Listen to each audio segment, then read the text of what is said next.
Dzień dobry Państwu. Good morning, ladies and gentlemen. Dzień dobry Państwu. Będziemy rozmawiali dzisiaj o tym, jak Today we are going to talk about how to save the world, how to save democracy, how to save open societies. And we've got some distinguished guests here. Is that 6? Maybe?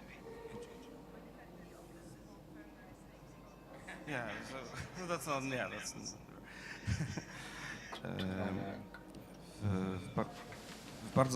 Good morning, ladies and gentlemen. Today we are going to talk with our distinguished guests. We've got Ralf Fücks here, who is going to present his book, Defending Freedom, How We Can Win the Fight for an Open Society. He's a member of the board of the Heinrich Böll Foundation, politician, local politician in Bremen, and one of the most important intellectuals, public intellectuals, close to the Green Party. z Karoliną Wigurą. We also have here Karolina Wigura, who is co-founder of Kultura Liberalna, who's been there for many years. She's also a historian of ideas, and we will try to talk about where Ralf Fücks gets his optimism from, because I interpret his book as yes, we can. And as a message that is quite unique when compared to what we can hear and what we can read in the public debate currently, which is full of thinking about various crises, collapse, apocalypse looming on the horizon, which is disseminated not only by those who complain a lot about the current world, but also by some think tanks of liberal thoughts, or The Economist journal, which in its recent edition wrote that we are going to face another edition, so to speak, of a big crisis to which the Western world seems to be totally unprepared. I suggest that at the very beginning, the author of the book provides us with an introduction where he talks about the main thesis included in his book, and then I will ask some additional questions, and I will ask Ms. Wigura to refer to what's been said, and then I will open a discussion with all the participants gathered in the room. Simultaneous translation is available, so questions might be asked in Polish and in English. It's up to you. We will also speak in Polish and in English, depending on the panelists. So, Ralf Fücks, a voice over to you. Please explain to us, is it true that, yes, we can? And what do you base your optimism when it comes to the survival of the world and overcoming of the next crisis on? Thank you. For coming. And special thanks to the editor of the Polish edition of Defending Freedom. I'm not so sure if I really share this sense of optimism, but it's true that I'm at least not fatalistic, so I don't think we are lost. But I would like to start with a kind of dramatic realism. I just joined with Jan Silonka and some others here in the room a big international conference in Prague, the Forum 2000. It's in the tradition of Václav Havel, so it's a kind of global, or a kind of gathering of the global democracy promotion community. And the picture which was emerging out of a lot of different panels and meetings from people all over the world, not only from Europe, also Latin America, Asia, Africa. That was quite bleak. So you got the impression, and of course it's not completely surprising, that the global tide has changed.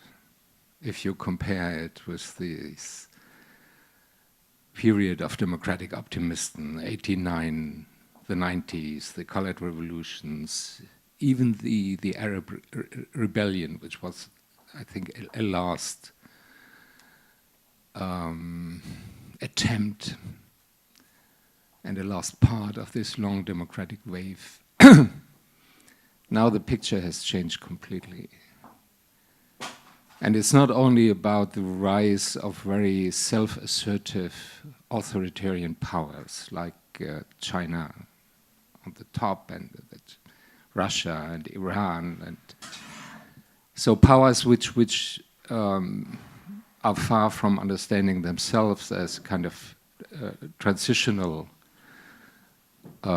state from authoritarian or totalitarian past to the democratic future. No, they are defining themselves as a kind of counter-model to liberal democracy. And they are advocating and trying to export their model globally.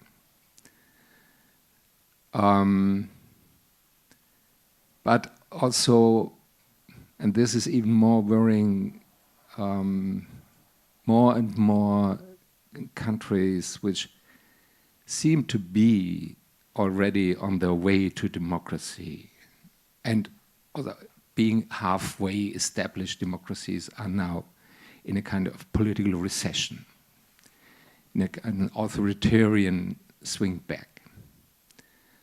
And it's not only in Europe, of course, with Poland and the fight you have on the rule of law and the division of powers and all this basic infrastructure of a liberal democracy. Hungary, Italy, Austria. It's a worldwide phenomenon. If you have in mind the outcome of the Brazilian presidential election last Sunday, an extremely right-wing populist candidate got 47% of the votes in the first round. If you're looking to Venezuela, to Nicaragua, or in Asia, the Philippines with Duarte, we lost Turkey. I'd say we lost Turkey for the foreseeable future than in Europe. And all over the place, it's not only this kind of semi or full-fledged authoritarian regimes, it's the coming up of a new kind of leaders. The era of the bullies. People like Putin or Trump or Erdogan, or even Duarte in the Philippines, these so-called strong men who are getting more and more dominant as the new kind of leaders emerging from these populist movements. And of course, also in the West, the traditional West, the backbone of liberal democracy with Trump in government in the US, and all the damage that is doing not only to the US democracy, but also to the international liberal order. This is, I would say we can't overestimate the impact that has. And also in these prosperous liberal Western democracies in Scandinavia, or now also in Germany, we have the rise of this kind of nationalistic, xenophobic right-wing populist parties, they are running between 15 and 30% in the elections. This is dramatic. But it's not new. We had similar phenomena, especially at the turn from the 19th to the 20th century, the early 20th century, and with the rise of fascism and communism. Of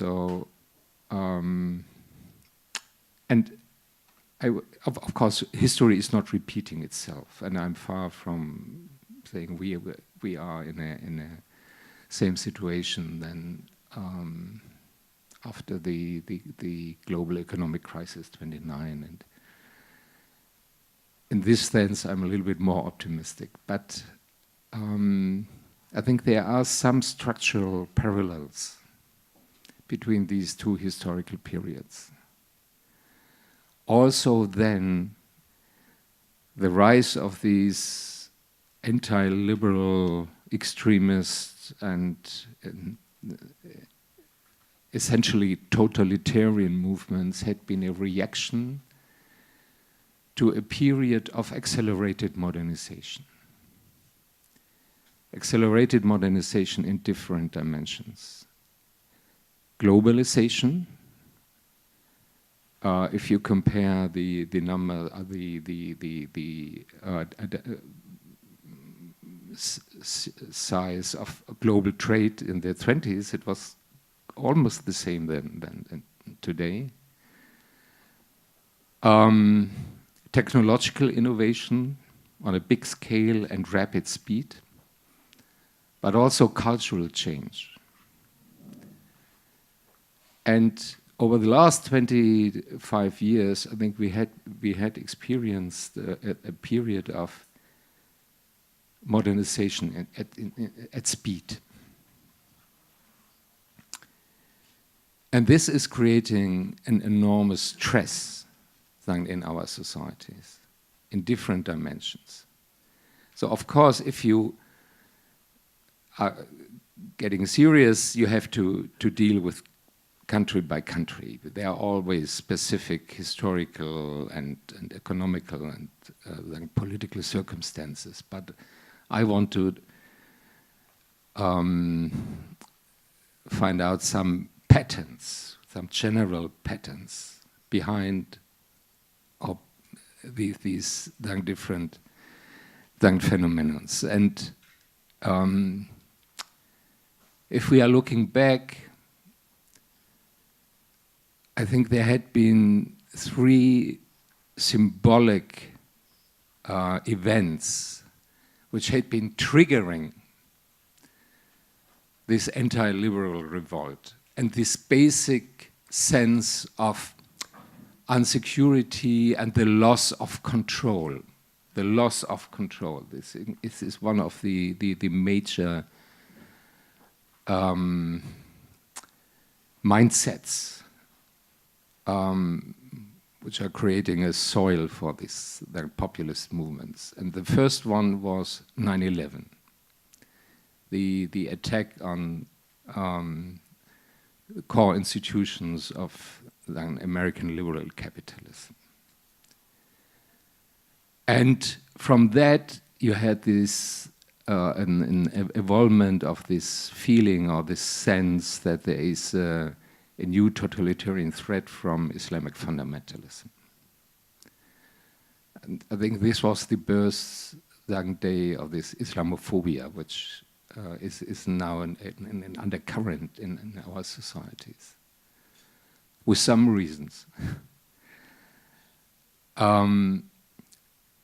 The next one was the financial crisis in 2007, 2008, which probably this is the mother of the crises, especially in Europe. It discredited especially financial globalization.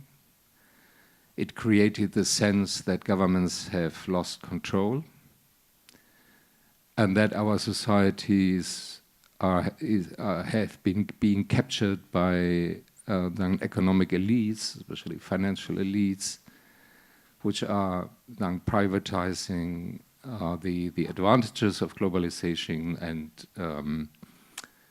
if things are going wrong, the societies have to pay for. The little man and the little woman has to pay for. So a sense of both losing the ability of democratic institutions to govern, especially to govern the economy, and of growing injustice. And the third triggering experience was the refugee crisis in 2015, 2016. Again, with the impression that there is some external threat.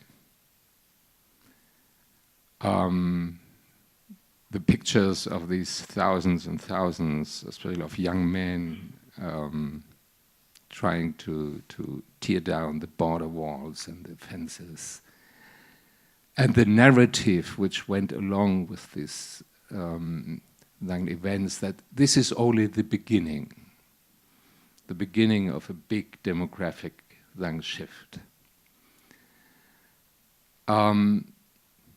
And I think these three events, they have a very deep symbolic impact.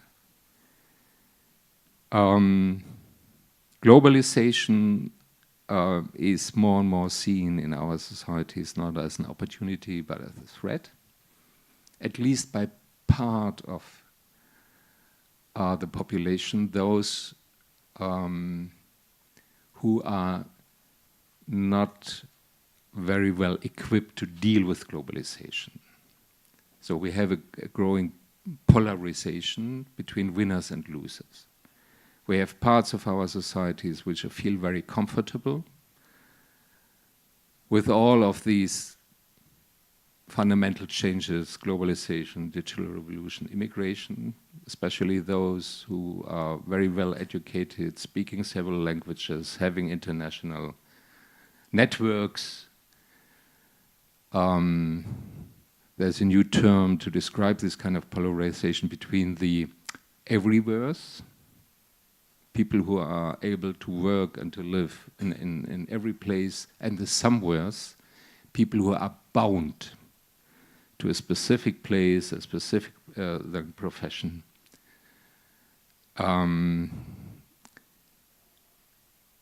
So all these elements are and the dissolution of traditional cultural and social structures, which is per se, say, part of the dynamics of modernization.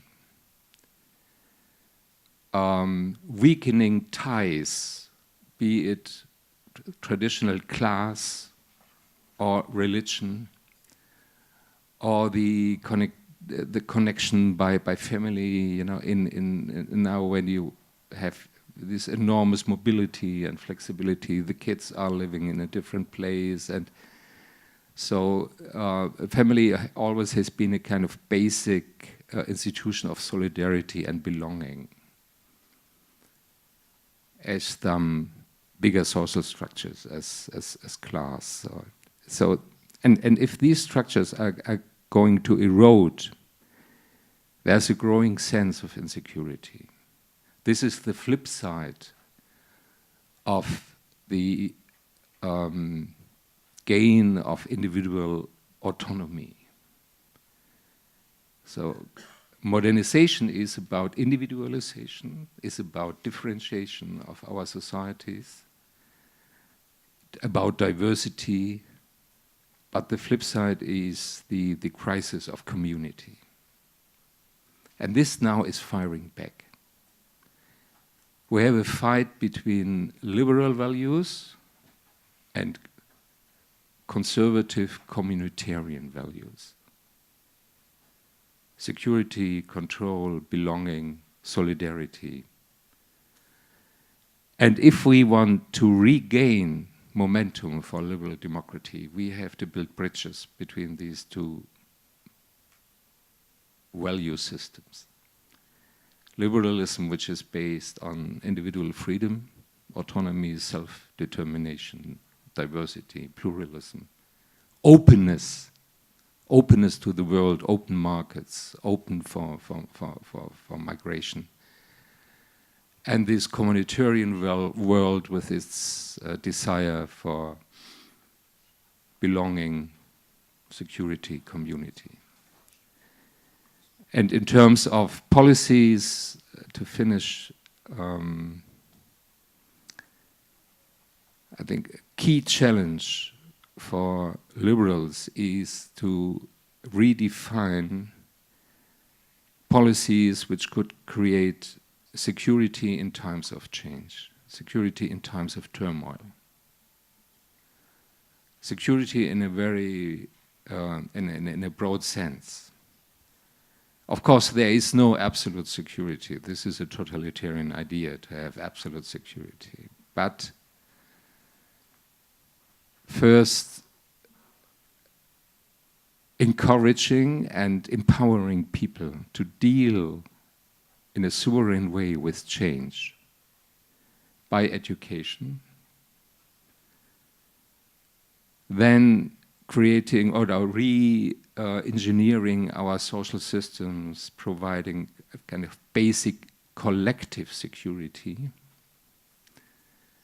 and delivering a serious message: you will not be left alone. When you are losing your job because of disruptive technological change or global competition, we will not leave you alone. There will be a kind of a social network with retraining and empowering people to keep pace with the changes they are facing. And the third element is the importance, the meaning of public institutions. Public institutions are anchor points of stability in times of turmoil. From public education, all the cultural institutions, police, I very consciously are including police and the traditional rule of law than institutions, but also public transport. This is also kind of public institutions, and these are not only media for participation of people in the societal political life, but also they must be a source of, I would say, Republican pride or kind of Republican patriotism. This is our democracy, and democracy needs representation in institutions. So strengthening public institutions, I think, is a very important part of the answer. And then, of course, re-engineering our governance system in a multi-layer system with strong communities, strong municipalities, and of course, an ongoing role for the national state. And then, in addition to that, multinational institutions, multinational governance. Okay, I leave it with that. Thank you very much. Thank you. Ja chciałem teraz poprosić Karolinę Wigurę o Now I would komentarz like to ask Karolina Wigura to comment szczególnie on what's jeden been wątek said. wydaje mi się tutaj In particular, bardzo one istotny issue w was polskim touched upon, which is particularly kontekście. crucial for the Polish A mianowicie context, which is padło takie zdanie: the crisis of Ralf communities Fücks firing back. said that the crisis of community is firing back. W Polsce często słychać było takie głosy krytyczne, że In Poland, ze strony there's been lots of criticism obrońcy liberalnych wartości, czy liberałowie w głębszym sensie tego słowa, tak, liberals, nie ograniczając go do those who defend do liberal values, że mieli problem ze wspólnotą. Have problem with communitarian values, both when it comes to economic aspects and some other kinds of aspects. And it seems that your environment is trying to redefine a liberal way of thinking using these communitarian terms. So, do you have any idea, as a representative of these circles, how to cope with this crisis of communitarian values? Can you resolve this crisis and at the same time defend liberal values? Is it possible? Thank you, ladies and gentlemen. I will speak in English because I would like Ralf Fücks to understand me immediately.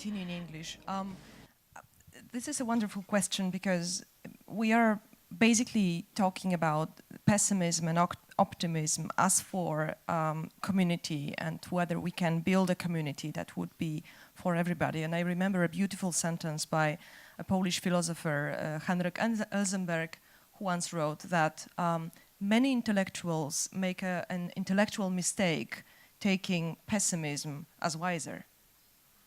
And instead, we should probably be pessimist perhaps in thinking, but optimistic in action. So this is basically what we are talking about here. And now, coming to the community, I would like basically to make 2 points. Well, first point is about defining the current situation. Whilst reading your book, Ralf, I enjoyed a lot the very rich narration.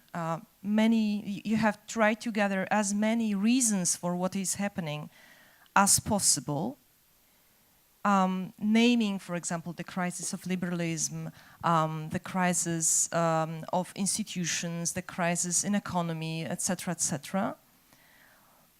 But then I had a very strong feeling that your answer for the future is, so to say, technical. So we have all those problems, and the only answer that you give actually is the economic answer. So we have to give people better economy, social policies, and security, and basically that's it.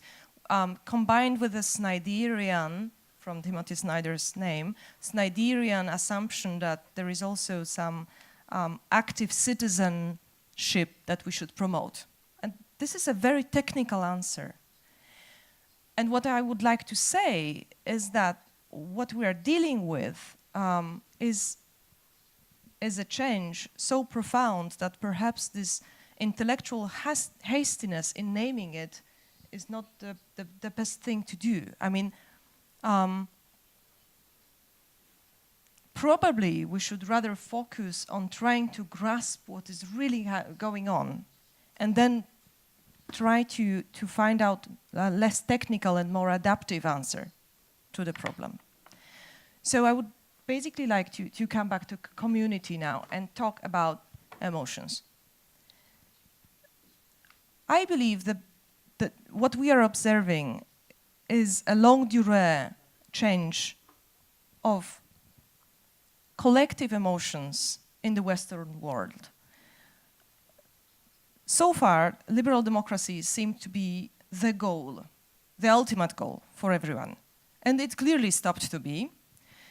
But we should rather ask, how? How is it possible? So my answer, I mean, there are a lot of answers, but I would defend an answer that deals with emotions and deals with two kinds of fear. Basically, liberal democracy after the Second World War in the Western world was based on a particular kind of fear, which is the fear of the past. So in order not to repeat the 20s, the 30s, the 40s, we were to establish liberal democracy, a certain model based on the rule of law, but also based on a certain kind of elite.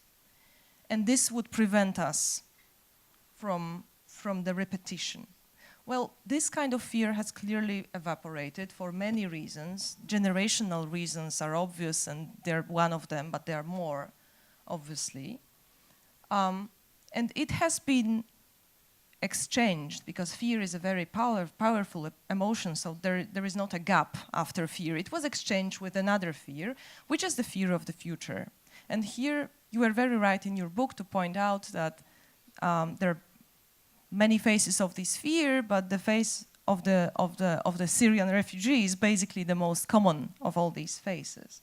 Now, in order to build a community, and by a community, I mean a pluralistic community to which everyone belongs, and also the national patriotic oriented people. I mean, not only the ones that we would define as liberals, open-minded in the liberal sense of view, but also those who think completely differently. So in order to create such a community, we rather should try to grasp those fears and then try to create an answer. But it will be not an easy answer basing on economy and active citizenship. May I very respond?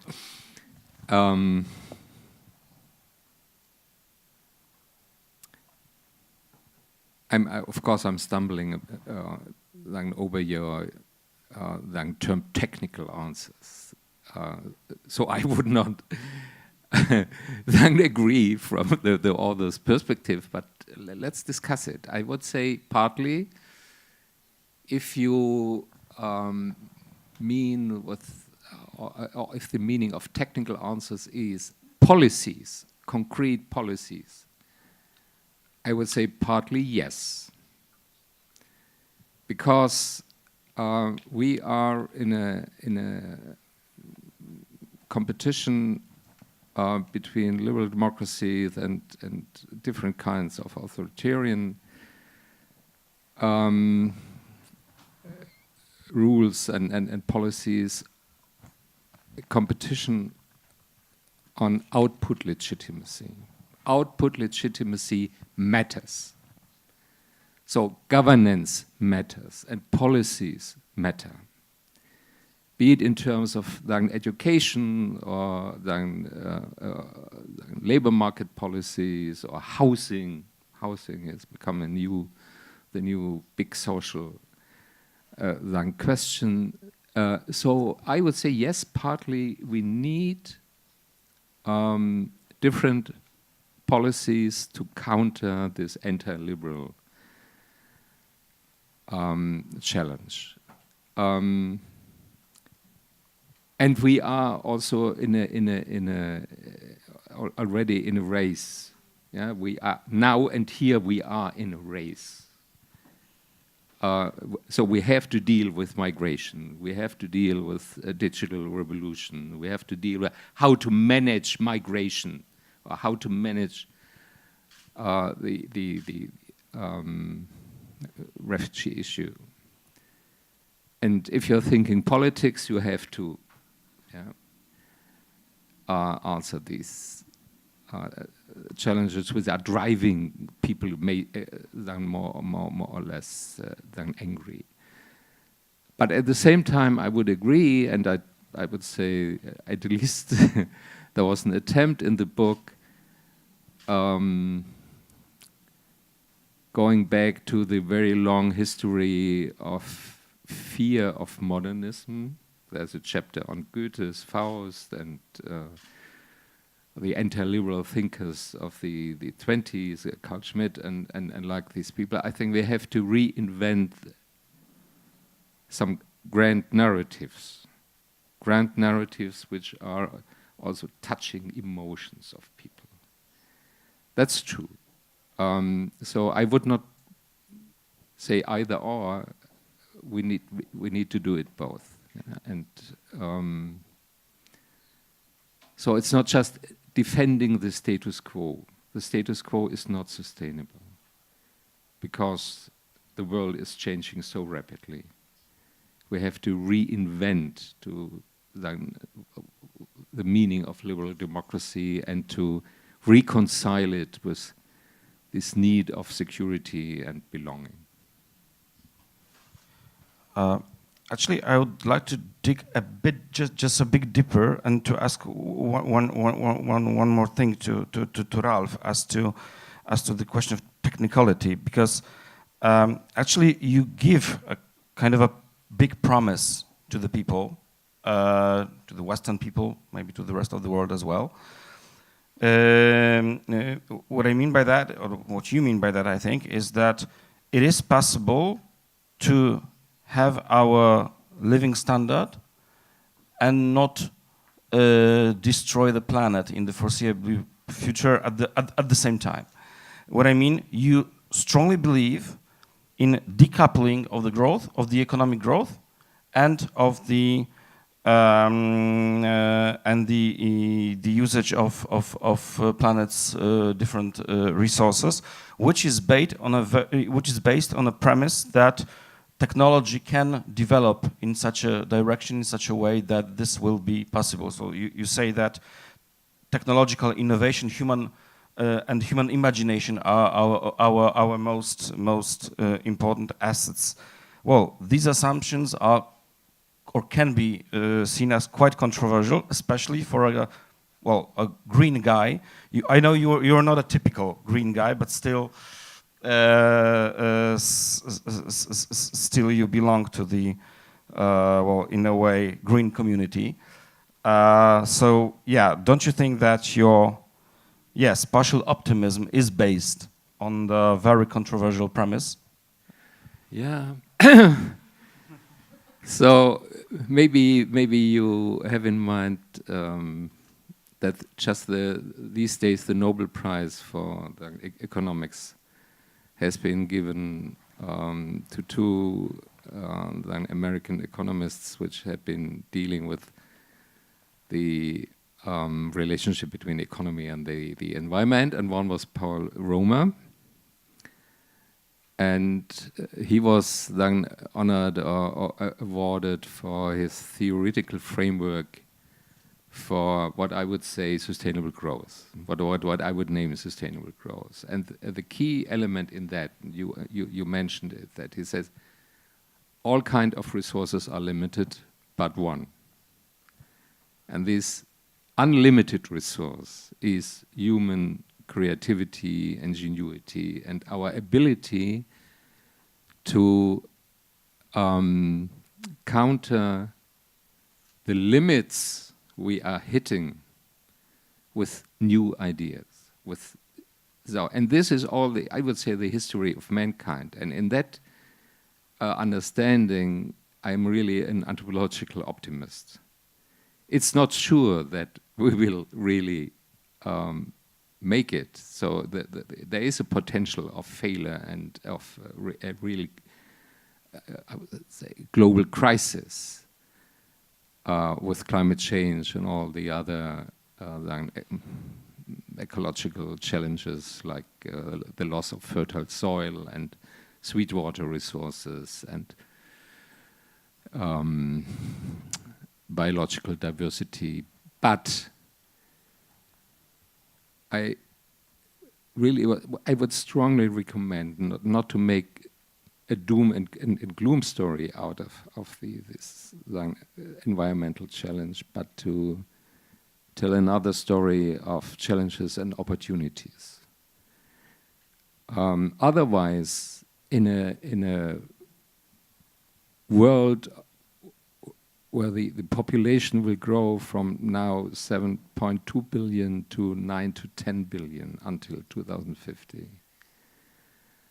and the need for billions of people to improve their living standards, to rise from poverty to at least a decent living standard. If we don't succeed in decoupling economic growth from the natural consumption, we will run into kind of Darwinistic struggle. And I'm really afraid of that. Yeah. So I would, and I tried. The previous book was on the Green Revolution, smart growth. Of course, we need policies, for instance, pricing, put a price on CO2 and emissions and the use of natural resources, and we need strict framework of limits for the economies, so including the natural limits into the economic logic, but the main answer has to be innovation.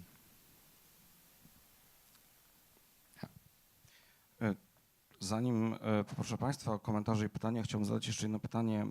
Before I open the discussion, I would like to ask one more question to Ms. Wigura.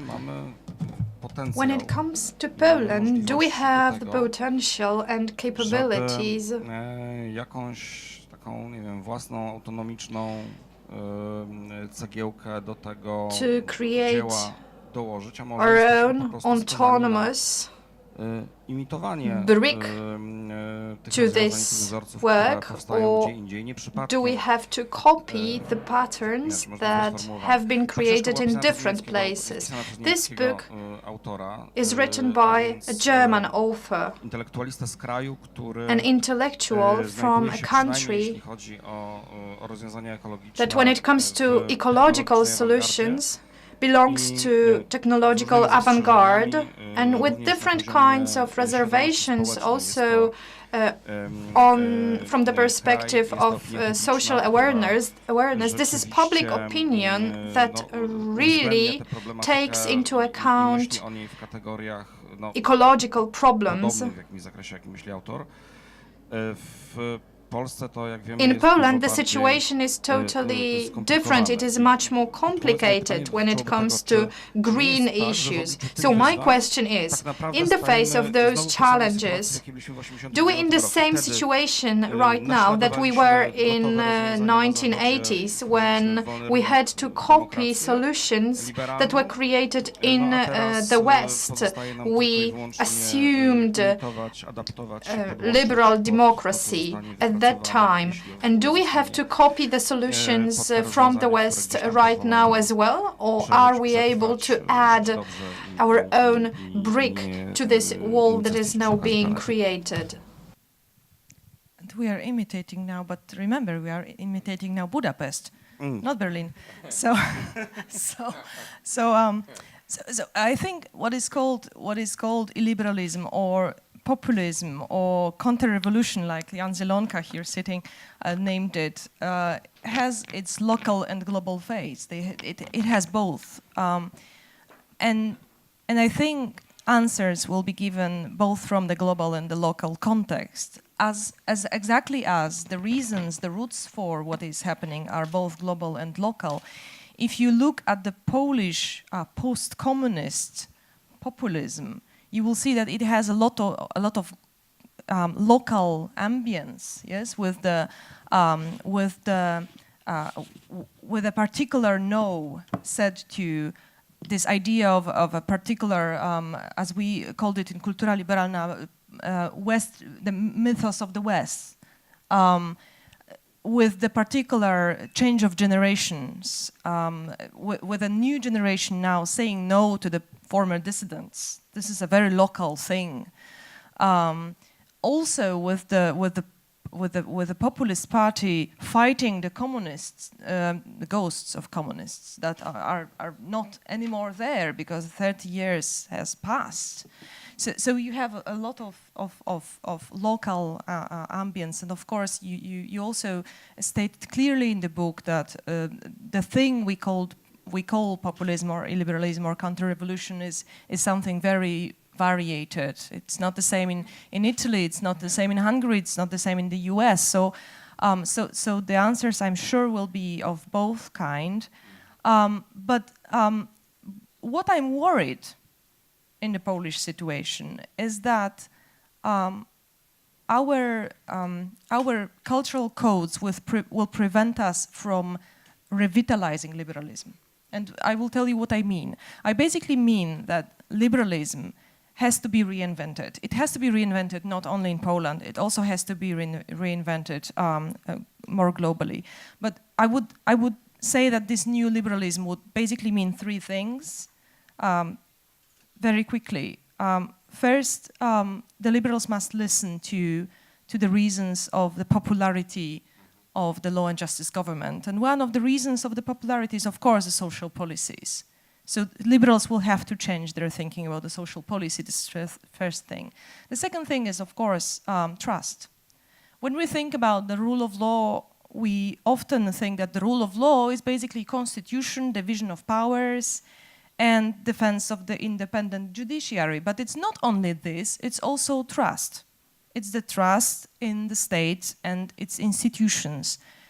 And the liberals will have to understand, I think they are quite gradually starting to understand that, you will not have people defending the constitutions and if they think that their employees' rights are being broken. So this is something about trust. The third thing is, I think, patriotism. I do not include patriotism to strong negative emotions. You once did in the book, by the way. I think that the need for roots is something we have to listen to. And liberals will have to take seriously the need for roots also in the national historic perspective. No, so this would be this new liberalism, at least in the Polish context. But I'm very worried that this will be prevented in Poland. Why? Because the polarization that we have now in Poland prevents the two armies from including new ideas. I recently wrote that on Facebook. I was very moved by the Athens Democracy Forum this year, where a person that is criticizing liberals, and the liberal himself, Jascha Monk, was invited as a keynote speaker, whereas in Poland he would be called a symmetrist. He would be labeled as someone who is attacking the liberals and so weakening them, and he would be pushed to the margin. This is exactly what is happening to Poland right now. So I'm very worried here that the people who are having new ideas, that they would like to revitalize liberalism, whilst at the same time listening to the sources of popularity of the current government, are being pushed to the margin. And so we're more and more becoming two fighting armies instead of creating at least a beginning of a reflexive community that could come up with a new shape of community. Pan profesor Jan Zielonka. Czy mam jeszcze jakiś mikrofon, czy skorzystamy z... to może ja będę... Proszę. Yes, I fully agree with what Karolina said. This morning I experienced exactly this, what you said. But I have a question to Ralf. Politics is about making choices. And if you are liberal, you just don't stick dogmatically to your ideal. You try to reach compromises, right? And those choices and compromises are crucial in those periods when history accelerates, and you mentioned them. So when I listened to you, I thought, let's interpret this history along your historical trajectory, which I agree with. With 9/11, we made a compromise with neoconservatives as liberals. We were uneasy about war on terror. Neocons were not our friends, but we somehow, reconciled with it. With financial crisis, we went to bed with neoliberals. We've been in this bed already cozy for some time, but this was the choice. Do you really put your money on financial markets or ordinary taxpayer, right? And we made this choice clearly, right? And now we face the third choice. Do we make a compromise with sovereignists or not?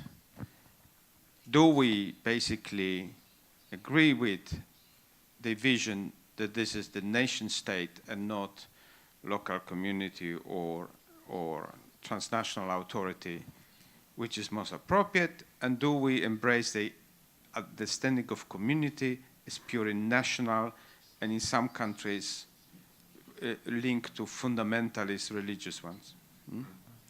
This is the choice we have to make. And my question is what choice you would make as a liberal?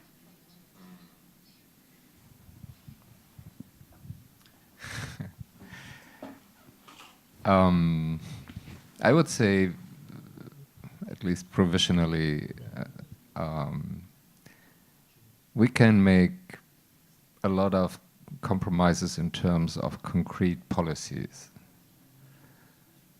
For instance, in Germany now, with the negotiations of a new immigration law, of course, you have to compromise between those who say as much as possible, and the others say as few as possible.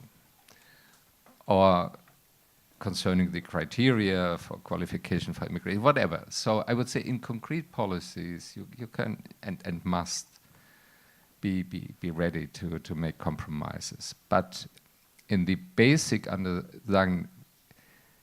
would say even fight we are in how to define communities. Define it in an exclusive way, so this kind of national, ethnic, cultural entity, the homogeneous nation, or to define it, as you already coined it, in an inclusive way, open for the others. Open for newcomers, but also for internal diversity. I think this is the fight we have to fight through. And same with the importance of the national state. I started some years ago and it was not very much popular in my constituency, to criticize the one and only idea of a European federation. So that the finality, the final goal for European integration has to be in the European state. I think this is a trap.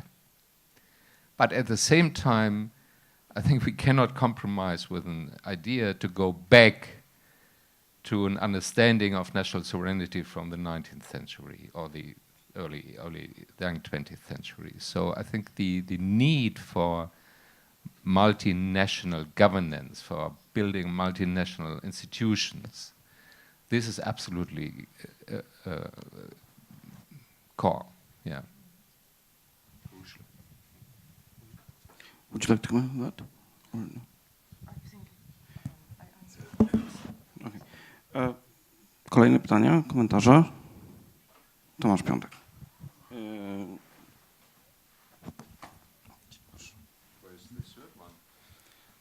We had three.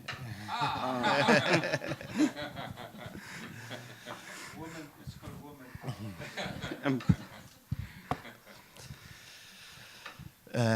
You've been talking about the need of new leadership, and you told that now we have a great tolerance and acceptance for the bullies as leaders, like Donald Trump. I'd like you to ask you about how liberal and leftist leaders should behave in this situation, because in Poland, I feel we have two visions. Some people says that our leaders should be also bullies, if we have to deal with bullies. And other people say that no, we should differentiate, we should be different, we should be as much mild as it is possible to attract all bullies victims dreaming about a kingdom of mildness and politeness, yes. Me personally, I can understand people who feel a need for a good bully in the class. Because of my because of my job as journalist, I'm under, pardon my French, a shitstorm every day. I have a lot of processes, and there is a lot of lie about my job in the government and government-friendly media. But it's not the only reason. I remember, for example, the example of Slovakia in the 90s, where the authoritarian leader Mečiar was defeated by Mikuláš Dzurinda, who was also a kind of half a bully. But this is what I'm thinking. Maybe I'm wrong, so I'm asking you for the answer. Very good question, thank you.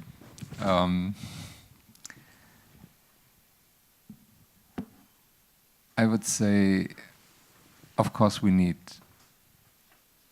strong political leaders in terms of charisma, conviction, the ability to also go into controversial arguments.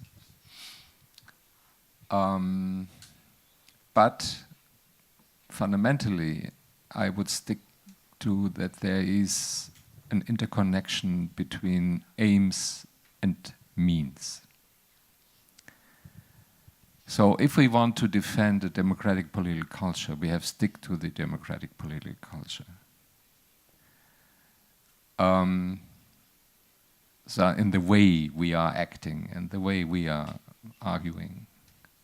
Not shying away from conflict, not shying away from controversy, but keeping honest, keeping open-minded, being dialogue-oriented, and combining, I would say, quite a strong narrative or strong vision for the future of our societies with political pragmatism. This is, of course, kind of quadruple of the circle, but this is a kind of political leadership I would like to see. And if you're looking to Germany, which I know a little bit better than other countries, you have this interesting figure of Madame Merkel, who, at least until recently, gained a lot of trust because she seemed to be an honest broker and a person not driven by her personal ambitions, but really dedicated to keep the society together, to keep Europe together, to find pragmatic solutions. But now she's, I would say, hitting the limits because these, let's manage the status quo and this kind of, okay, we are reacting to political crisis and try to find small solutions. This is now, I would say, coming to an end because the changes are so fundamental that you need, I would say, at least a certain degree of long-term vision and to kind of reformist agenda, an agenda of change, and not just of preserving the status quo. So I would like to see a mix of both.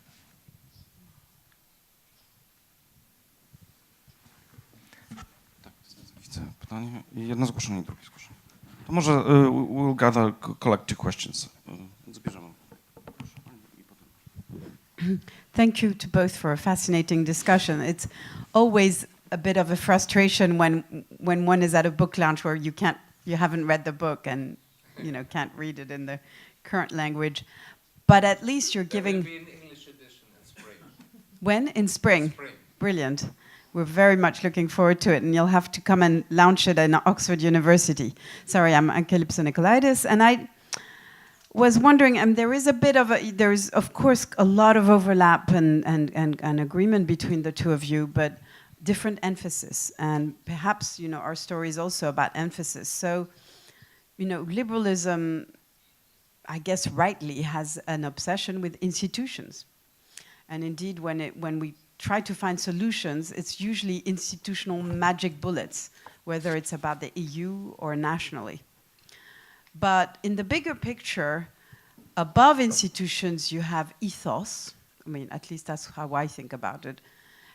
Above institution, you have an ethos that informs and embeds these institutions in a bigger social fabric. And then you have the praxis under institutions, day-to-day praxis. And I think that the so-called populists, and of course you've said brilliantly that this is not even a useful term or whatever, they speak to the ethos and they speak to the praxis and the day-to-day experiences of people and what they can do for each other. So I'm wondering if that's perhaps a bit the difference between the two of you, and whether, part of the really, really difficult exercise for us liberals is to not put all our eggs in the institutional basket, as it were. And I don't know to what extent in the book, Ralf, you do that, because you did say governance, etc., which of course is necessary, but perhaps it's not the most important thing. And to the extent that institutions are important, last footnote, in my view, we have to emphasize much more the horizontal rather than the vertical dimension of institutions. So just wanted to hear what you said there. Piotr Kozioł. The world has different actors, and in here we are just discussing how we as liberal democracies are going to deal with the oncoming crisis, or maybe even worse than crisis. What I wonder, and unfortunately the question that I'm going to ask is more like, can we tell what the future is going to bring? But in your subjective view, there is an old adage: what is not going to kill you is going to strengthen you. Are we now facing an opportunity for a vaccination, or are we going to go through a serious disease? And of course, I realize this is very dependent on where in the world the patient is. Okay, we are very acting very differently to what's going to happen. We have one more question. Jeszcze jedno pytanie. Proszę. Pytanie jest następujące. Mianowicie w sytuacji konkretnie Polski nasz stosunek Polski do uchodźców jest uwarunkowany tym, że jeżeli chodzi o siłę roboczą, a Polska w tej chwili przeżywa pewien boom gospodarczy, aczkolwiek w swoistej skali, jest zaspokajany przez przypływ pracowników ze wschodu, również z Ukrainy, z Białorusi, i w najbliższym czasie tak będzie. Natomiast jeżeli i na właściwe uchodźcy, ja mówię w tej chwili cynicznie i pomijam względy moralne, uchodźcy nie są potrzebni, bo oni nie wzmocnią polskiej gospodarki. Sytuacja Niemiec i innych krajów zachodnich nieco odmienna, tam brakuje siły roboczej i ten dopływ siły roboczej może pochodzić bądź z takich krajów jak Polska, dzięki temu, że tam są większe place i jest trend migracyjny z Polski do Niemiec i do krajów Beneluxu i tak dalej, ale też w dużej perspektywie właśnie dzięki temu, że zjawiają się nam uchodźcy z krajów na przykład takich jak Syria czy wręcz z Afryki. I moje pytanie jest takie, czy te aspekty są jakoś rozważane, i poproszę po prostu o komentarz do mojego stwierdzenia. Dziękuję.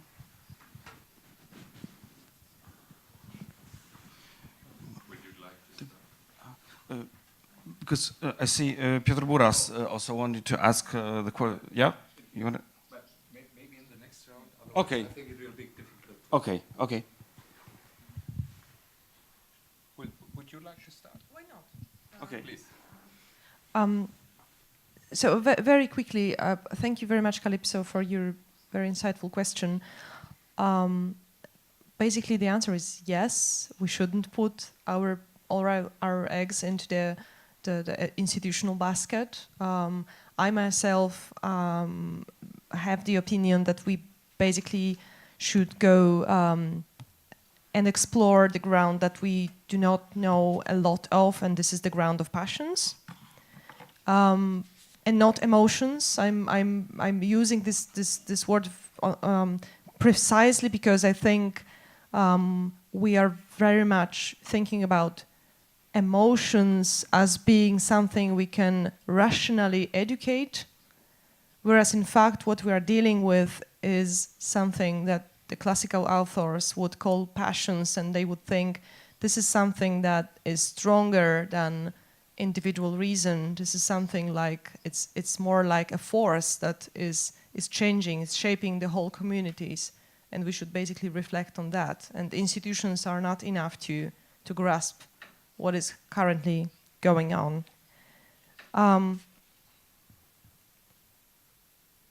I also think this is more a call than a diagnosis, but perhaps we do make too many diagnoses. I think that liberals have been now for a very long time in defensive. We have been criticized, and we have been criticized rightly, and we have been also criticizing ourselves, also rightly. The question is whether this is perhaps enough. We've learned already a lot of our own flaws and mistakes, and perhaps it is time to go and change into the defensive, the offensive, from defensive to offensive. This would be perhaps it. I will leave the rest of the questions for you, Ralf. Thanks a lot. Of course, I have to come back to the institutions versus ethos question 2. First, I would say, in my view, liberals have not been so much obsessed with institutions over the last 30 years or so. And in the public view, liberalism is still very much put in the same basket as this kind of neoliberal mantra of deregulation, privatization, and the small state. So it was, I would say, it was even anti-institutional, strengthening the markets and strengthening the individual strive for success. And I would say, of course, it's not the one and only answer, but rediscovering the importance of institutions as I said before, anchor points of stability and belonging. This has at least has to be an important part of our answer, regaining other. I agree very much with from defense to a more offensive approach. And regarding ethos of liberalism, I think, or in my view, we have to rethink equal liberty. Equal liberty. What does it mean? Yeah?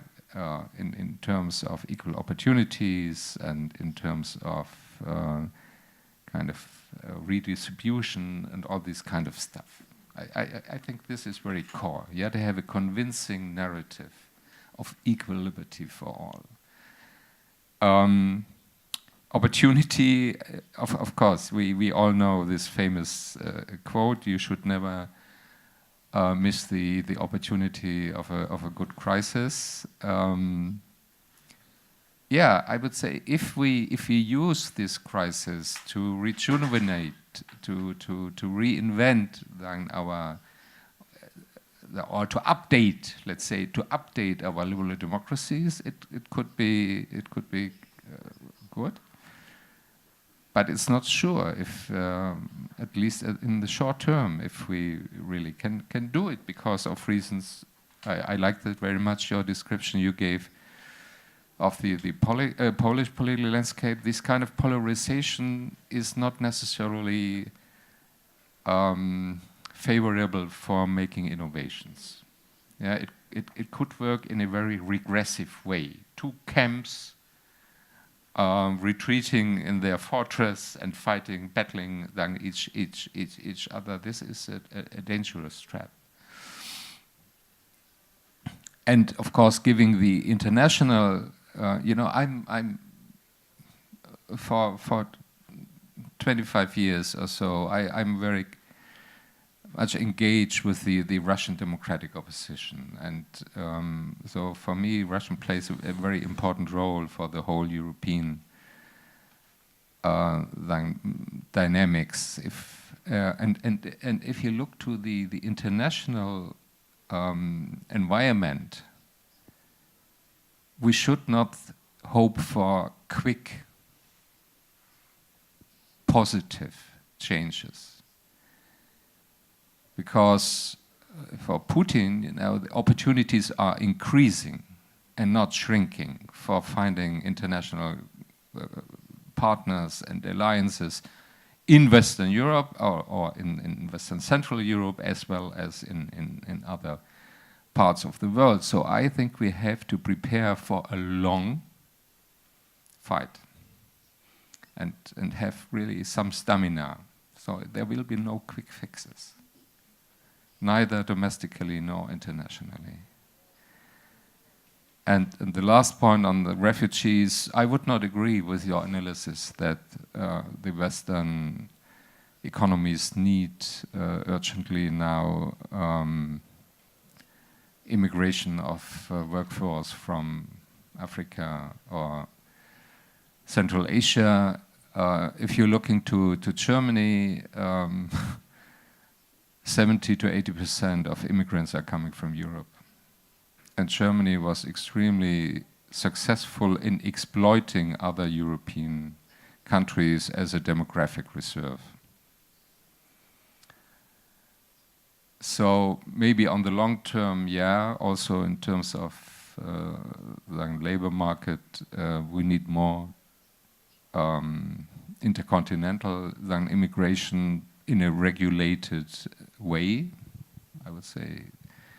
Neither open borders nor closed borders. We need a kind of third way of managing of managing immigration. But I wouldn't see I wouldn't agree that the main difference between the Polish